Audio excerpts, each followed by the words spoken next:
Hello everyone, welcome to our lecture series where we discuss various readings and topics for masters and bachelor students for political science and other subjects. Today we are going to discuss a reading titled Contemporary Cosmopolitanism: Some Current Issues by Gillian Brock. So let's begin. In the very beginning, Mr. Brock talks about cosmopolitanism and the responsibility associated with it. तो वो शुरू इसी से करते हैं कि कॉस्मोपॉलिटनिज्म का मतलब क्या है. Cosmopolitanism as a moral concern for all humans on a global stage. This is moral cosmopolitanism.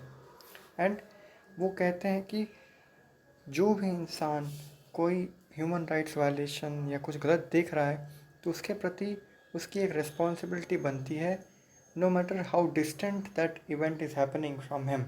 So there is a responsibility towards distant humans as it is for near ones also. So basically this reading talks about cosmopolitan distinctions. What are the different kinds of cosmopolitanism? So first is identity cosmopolitanism versus responsibility cosmopolitanism. Here Professor Brock is trying to differentiate between what is identity cosmopolitanism, that is, how do we identify ourselves as a cosmopolitan, that is, by considering ourselves as a citizen of the world. Our identity is as a global citizen, versus responsibility cosmopolitanism. So, those cosmopolitans who believe that हमारी एक responsibility है दूसरे humans के प्रति as a cosmopolitan individual, they are classified as responsibility cosmopolitanism. Basically, these are different types of cosmopolitanism and they are being opposed to each other in a way. So, Jeremy Waldron is a propounder of identity cosmopolitanism, where he identifies himself as a cosmopolitan individual, while Martha Nussbaum is considered as a propounder of responsibility cosmopolitanism. Now, the second kind of distinction which Brock makes is between moral cosmopolitanism and individual cosmopolitanism.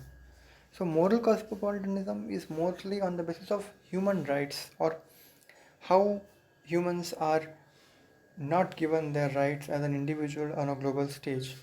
While institutional cosmopolitanism believes that जो कुछ भी गलत हो रहा है वो institutions की वजह से हो रहा है, institution of inequality, institutions like global organizations like the UN.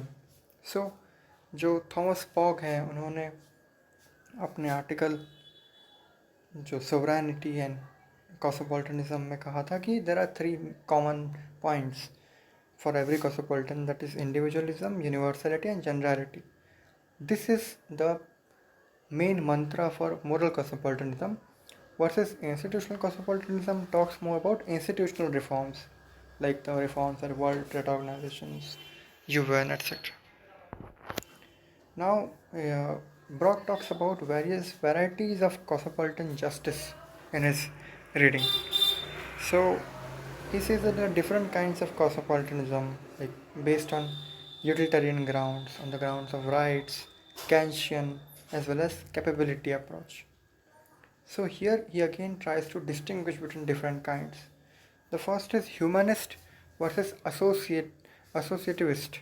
So the humanists are those who believe that humanity is the prime goal for cosmopolitanism, cosmopolitan propounders. They believe that other humans are important basically because they are human beings.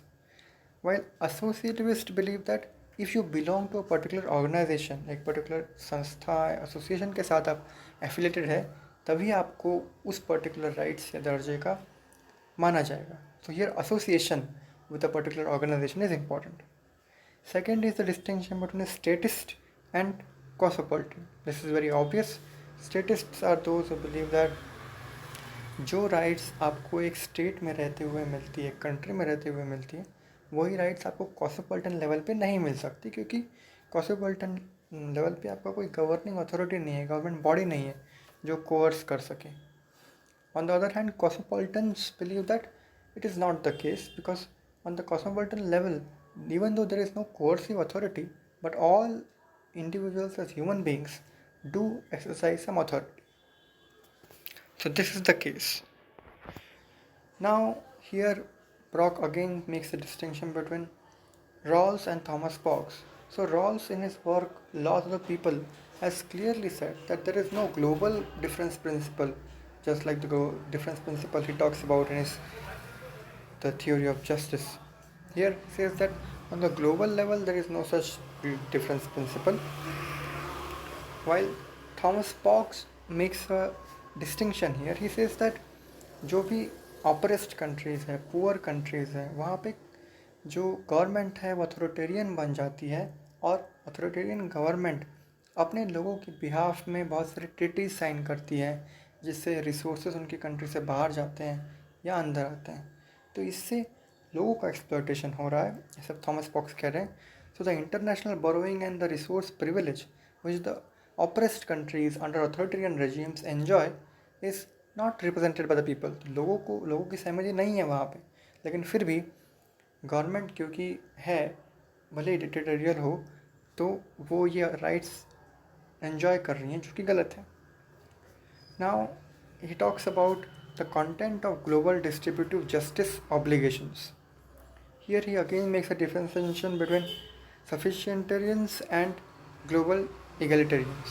So, sufficientarians, sufficientarians believe that those who believe that there are needs, the basic needs of all individuals should be fulfilled.